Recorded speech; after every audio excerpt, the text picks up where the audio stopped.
Hello, everyone. How are you doing? This is Dr. Net, and I am back for another session with you about our book study heart. And gosh, we are going to focus on two chapters today, chapter 31 and chapter 32.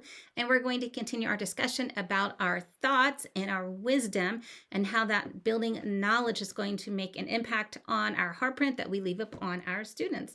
So I hope that you have had an opportunity to continue reflecting, and we're working on this new unit. And yeah, I'm ready to get started. So let's go ahead and dive in. Let's get on our slides here. Okay, so here we go. We are working on our heart unit. Actually, whoops. Let me fix that. There we go. I'm messing with my slides here. And then let's continue on. Okay, so we're looking at those 5 elements and how all of those elements of the heart work together. And we're actually just focusing on the thought right now. Just to review our essential question: are you a person with surface and deep knowledge capacity, thought, and wisdom? And then again, T is for thought, and we will explore the role that thought, wisdom about knowing what to do, plays in our growth as professional educators, and we explore how to find our professional voice. And we talked about some of those questions to explore in our last session. So here we are, chapter 31, Clean Up the Climate. John Hattie says that expert teachers are proficient at creating an optimal classroom climate for learning. Again, expert teachers are proficient at creating an optimal classroom climate for learning. Now, if you stop and think about all of the different elements that we've discussed in our heart print, that happiness, that engagement, those alliances, the risk, and now that thought, all of this is promoting us to be that expert teacher, to be that blue ribbon teacher that I know each and every one of you are able to be your version of that blue ribbon teacher. So the author shares on page 217, the best way that I can describe an optimal classroom climate is for you is this. If I, as the principal or as the leader, walk into your room and watch what your students do during the lesson for 20 minutes, would I be able to find evidence of these 5 student practices? And let me go to the next slide here. And here I have those 5 student practices right here for you. Okay, number 1, would the leader be able to see students that they are free to make mistakes and view mistakes as an opportunity to learn? Another practice: are the students engaged in peer-to-peer student discussions that take place at least 50% of the time as you monitor and provide feedback prompts? 3, there is a welcome admission to errors in the class climate overall, right? It's okay to make those errors, especially from one student to another. 4, students understand that during a lesson, there will be moments of knowing and not knowing, and that is okay if it is used to build confidence in learning. Number 5, students rarely shut down and stop working and go no longer than 10 minutes, just listening before direct instruction stops. And they engage in meaningful peer-to-peer small group discourse activity. So let's go back and unpack these a little bit. So the first one, students are free to make mistakes and view mistakes as an opportunity to learn. So whenever you are setting up your classroom environment or you're setting up your school environment, do the people feel safe to take a risk, make a mistake, and it's okay, it's acceptable? Okay, so that getting that kind of environment is a part of the way that you build your classroom culture. And as a classroom teacher, you need to do that every single year if you are getting a new group of students. However, if you loop with your students, then you just have to remind the students and kind of tweak as things go. Remember, whenever new students join your class or new students join your staff, you also need to be able to welcome them and let them embrace the culture that you have established. As a team, your team has established essentially that it is okay to make those mistakes, and we always look at mistakes as an opportunity to learn. Now, the next one, peer-to-peer student discussions. We know that as educators, as leaders, we are not the sage on the stage, right? It is important that we give opportunity for people to engage in conversation. If you remember, a couple sessions ago, I was speaking about some growth mindset, right? That I had.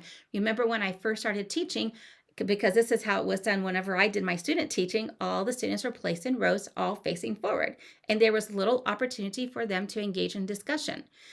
As I continued in my educational journey, I was introduced to cooperative learning, and I decided to try this because I could see how the research was supporting the oral language development of my students who were language deficient. It was a way to support them, as well as another way for me to learn what the students do understand. Remember, if they can speak it, they can share their knowledge, and then I can understand if there's any conceptual errors or what that next step is for that student in their growth. So student discussions should take place at least 50% of the time. And then you are always doing that, monitoring what they're saying and providing feedback, whether you provide feedback like on a little post-it note and then you give it to them, or you're providing feedback directly with them, either one-on-one or in that small group, right? Such a great opportunity to continue asking, to monitor, and then asking additional questions that will encourage the students to consider additional perspectives or additional things they didn't think about and responding to questions.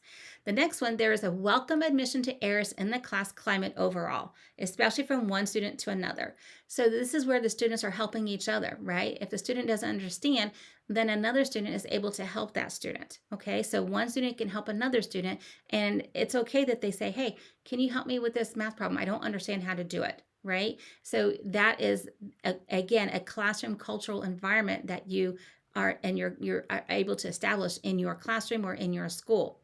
The next one, are you able to see and hear what your students are? Whoops, I missed one. Sorry. Back up a little bit. Students understand that during a lesson there will be moments of knowing and not knowing, and this is okay if it is used to build confidence in learning. At the beginning of the year and throughout the year, I always talk about multiple intelligences and how we all have different strengths. Some of us are more logical. Some of us are more literacy based. Some of us are, more kinesthetic. Some of us are more interpersonal or intrapersonal. So there's different ways that we learn, and those are basically the ways that we express our learning is through an assessment. So it's okay that we don't understand a part of the lesson, and not knowing is okay, because it's just that point, it's just that opportunity to continue growing.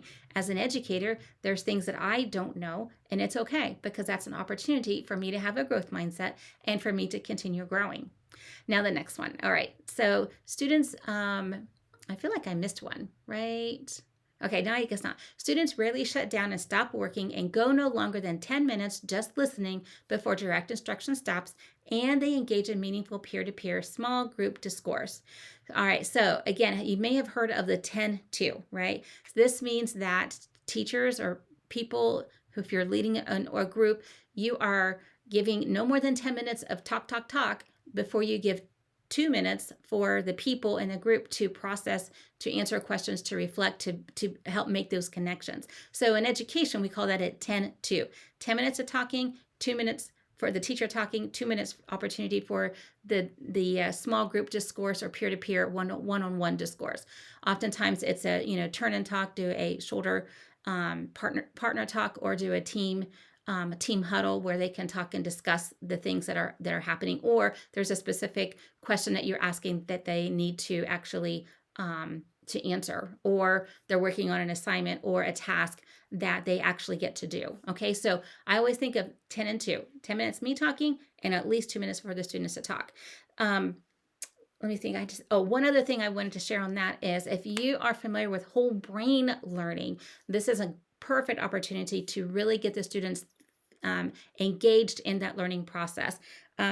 You can, do a research, do just a Google whole brain learning, and you'll be able to find teachers actually using these strategies in their classroom. It's a great way to keep the students actively engaged in their learning. It taps different learning modalities, and it also provides an opportunity for you to do ongoing, consistent monitoring of their progress and providing that feedback. So multiple intelligences and whole brain learning are essential in my classroom, as well as another theory is experiential learning. So when students are able to experience the learning opportunities, then they're more able to connect and remember the content, and they really have a lot more fun that way, more fun. Okay, so those are some things that I wanted to share with you about that. And then I wanted to continue. Now, the author says, I put 2 stars by these. If you are able to sit and feel what it is like to be in your classroom every day from the student's point of view, if you understand there is a benefit and a need for physical movement during the lesson, and that student attention is a limited resource that deteriorates over time during whole group discourse, then you are developing your thought and your wisdom about the right classroom climate. Remember, we do not want students just sitting because they need to get that oxygen going. They need to, in their body, they need to get it pumping. They need to be moving. Think about you. If you are constantly sitting, then what happens? Your mind's starting to drift. You're not really engaged. Okay. So, as an educator, as a leader, you want to engage the participants in the lesson, in the activity, get them up, get them moving, and you're going to have way more bang for your buck there. Okay, another thought here: your thought and wisdom about classroom climate mean you are able to activate the student voice during your lessons. Hello, that's the student discourse. That's getting them to really think about what's happening, about the concept. You know that great lessons allow you to both see and hear what your students are thinking in an actively engaged way. Your wisdom also allows you to know how to use structures that eliminate rows, right? We talked about that in my growth, right? Growth is growth mindset, and understands that asking students to sit together won't be sufficient. Your wisdom expects you to shift the expected communication and discourse for your class.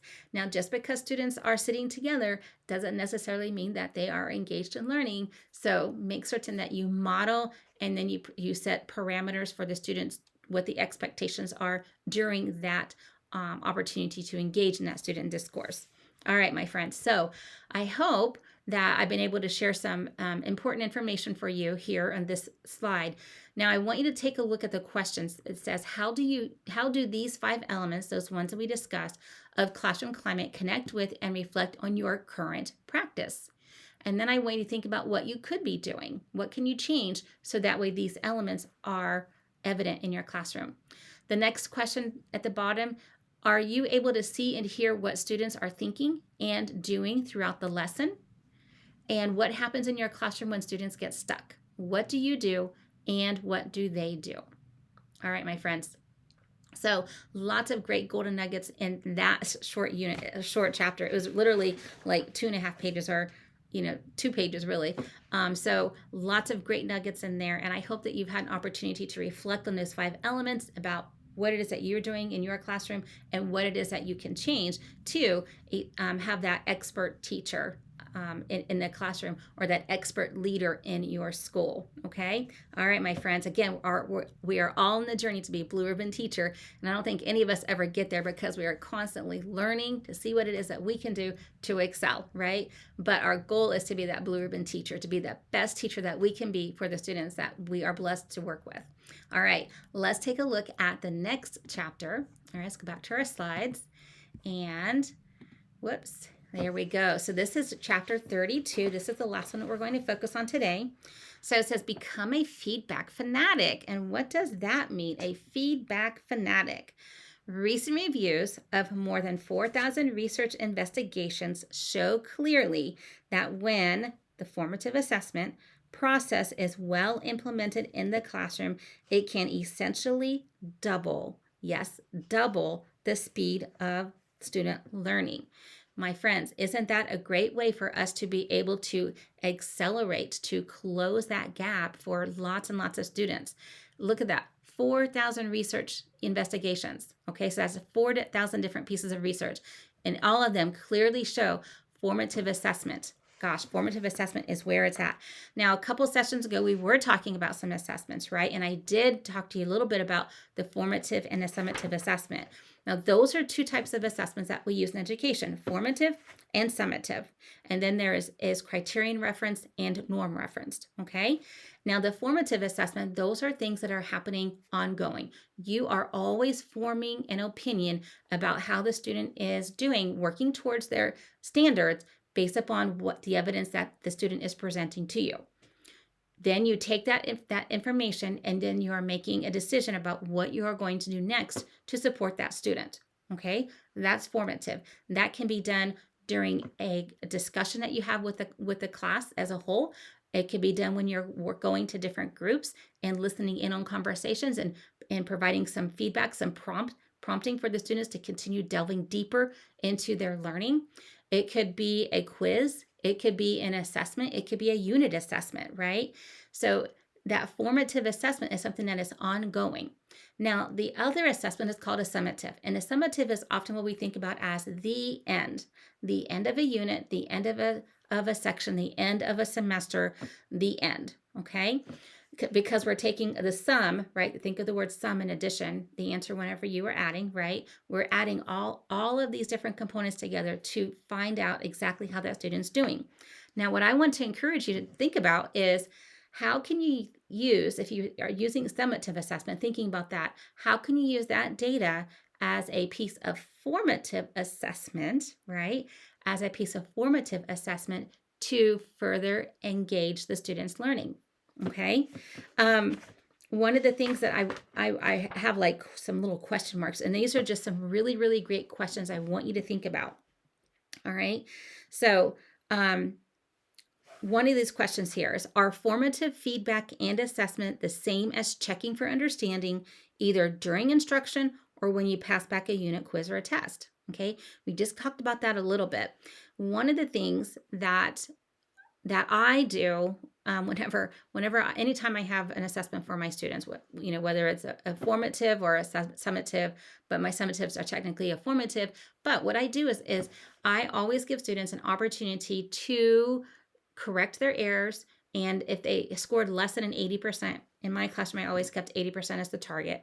Then if they scored less than an 80%, they had the opportunity to retake that assessment. And it was, of course, a different format.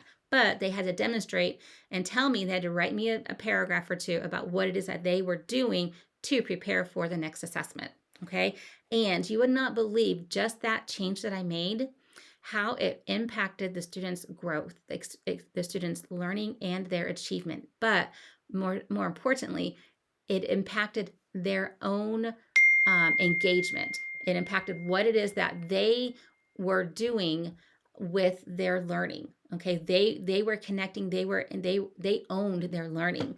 Okay, so think about that. Think about what it is that you do with those summative assessments. How can you twist that around to be a formative assessment and further engage the students and help them to develop that ownership? All right, some other questions here that the author asks. When you do your lesson designs, right? Think about this. Where are you standing? Are you at the front of the room? Do you move your body around? What if your students are doing station rotations? Where are you during that time? Are you standing tall over them or kneeling into their team activity? Are you at the back of the room or are you out and among the students? What do you hear them saying to each other in those small group discussions? Do you ever sit in a student desk and imagine what class is like from the lens through which they see the class? Where will they see you standing? What are you expecting from them? How will students show you they understand the lesson? How will you see and hear their thoughts? How will you provide meaningful feedback that is timely and specific? How will students be expected to take action on your feedback as they work during the class? All right, lots of opportunities to be thinking there. All right, those are some questions. You could pause this video and go back and write some of those questions down and reflect upon those questions and about what it is that you're doing. I know oftentimes the best thing for me I think about is like if I go into a classroom, I'm looking at where's the teacher? Where's the teacher? I can't find the teacher because the teacher is so engaged in working with those students, very present with those students. I want you to stop and think, what is it that you do to set the tone for your class in the morning? What is it that you do to set the tone for your school in the morning, right? If you're a principal or a leader, are you out and welcoming people into the school building and saying hello, how are you doing, right? Or are you in your office, not engaged with anyone? Okay, two different types of leadership style right there. Okay, as a classroom teacher, when students come, are you greeting them at the door or are you sitting at your desk? Okay, think about that. right? Think about that. Whenever the students are engaged in some silent reading or whatever activity that they're doing, are you sitting at your desk grading papers or are you actively engaged in working with the students? Okay, stop and think which one's going to be that expert teacher. All right. Um, so here are 5 questions I wanted to share with you. All right. So 5 questions that can help your thought and wisdom develop regarding formative feedback as part of your lesson design. How much of the lesson content will be covered through students' peer discussions versus teacher lecture? What types of in-class formative feedback processes will be used to evaluate the lesson's effectiveness? So think about that when you're designing your lesson. What types of questions and conjectures will students propose in the early stages of your lesson, right? How many of you do a KWL? That's a great way to get started. What kinds of student-led summative exercises will be used to measure student understanding and learning? And then I'm adding to that question, how are you going to use that summative lesson as a piece of formative data to further engage the student to develop that ownership and ensure that that student meets the standard or the criteria for the assessments? And then how will the lesson draw on students' personal experiences to facilitate learning? Again, making those purposeful, meaningful lessons are going to help that student emotionally connect and be more valuable to the student. All right. All right. So my friends, let's take a look at our 2 questions we have here. What I want you to do is to reflect on your motion and where you stand as you provide students feedback during the lesson. You can use those questions as I shared as prompts to help. Okay. When you're walking around the classroom, how do you provide feedback to students? What do you do if they are stuck to help them persevere? And then the next part, consider the now what aspect. Now what? That aspect of what happens when you pass back a chapter or a unit assessment to your students. Okay, this is an opportunity for you to look at a summative assessment and move it forward to a formative assessment. Do you use the test as part of a formative learning process for each student? What actions are your students expected to do with your feedback on the quiz or test? Are students expected to embrace their errors and learn the standards? So my friends, what is it that you do with that summative assessment? Do you hand it back and then forget about it? Or do you hand it back and then use it as another way for students to learn? Okay. All right, my friends. Wow, what great information that we have here in this unit. 2 great chapters to continue developing that thought, ways to get those students to be owning their work, and for the students to be engaged, for the students to be developing their own thought and their own wisdom to build that knowledge capacity. All right. That's all I have for today. I hope that you are loving this chapter here about thought.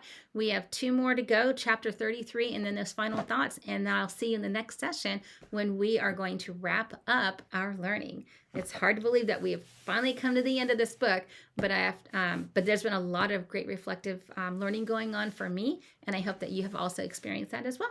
All right, my friends, I wish you all a blessed day. Take care. Until next time. Bye.